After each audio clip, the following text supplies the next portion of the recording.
May adlaw sa tanan. So karon ato ang natun-an ang bahin sa panagtigom or fellowship. No, so pareha sa pagsimba, ang ato gihapong pagsabot no or notion is dapat mo adto gid ta usa ka building para magtigom dito ta magtigom. Pero naa say mga panagtigom sa New Testament, particularly sa Book of Acts, nga mo'y gibuhat sa mga tinun-an ni Ginoong Hesus. So after nga ni balik si Ginoong Hesus sa langit, no, ni kayab siya, yang gipadala ang balang espiritu, ang mga magtutuo or mga tinun-an ni Ginoong Hesus, gatapok sila sa ilahang mga panimalay, no, sama sa atong ginabuhat karon.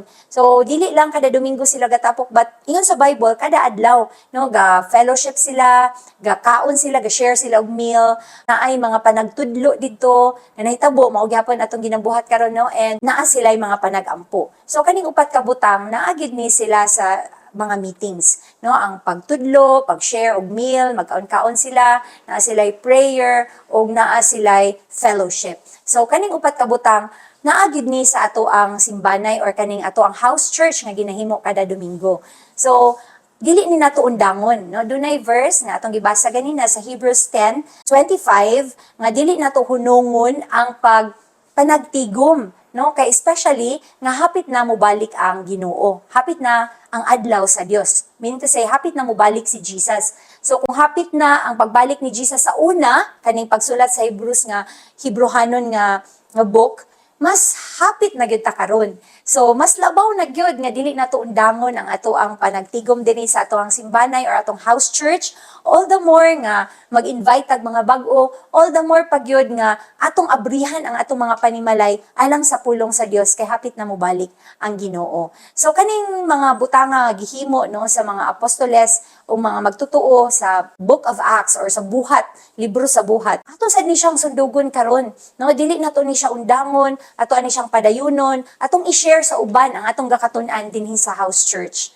No, sa I pray nga kitang tanan magmadasigon, kanang magkalayo ba, magmalipay ta nga magkig-uban sa atong mga kaigsuunan. Dili ni siya about sa religion mga igsoon, kung atong na-notice wala ta gahisgot og religion, kay bisan pag unsaon nato balhin-balhin og religion kung dili ginato masabtan o dili ginato madawat si Ginoong Hesus, wala lang gihapon, dili na siya maoy atong tumong diri. Ang atong tumong is magtuon ta sa Bible kay nga naman hapit na mobalik si Jesus, unsay angay natong buhaton, unsaon nato pagkinabuhi para nga ang atong kinabuhi mahimong pleasing or makapalipay sa Ginoo.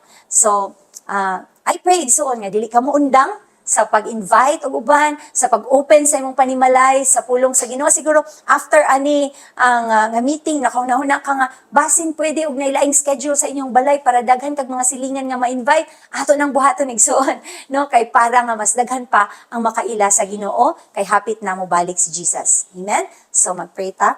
Amahan nga langit nun, salamat kay sa word karon, bahin sa fellowship or panagtigom. Salamat nga, natun-an na mo dinhi sa Book of Acts, kung unsa di ay ang ginabuhat sa mga magtotoo sa panahon, Lord, nga naa sila, namuhat sila, nagsunod sila sa imuhang kabubuton.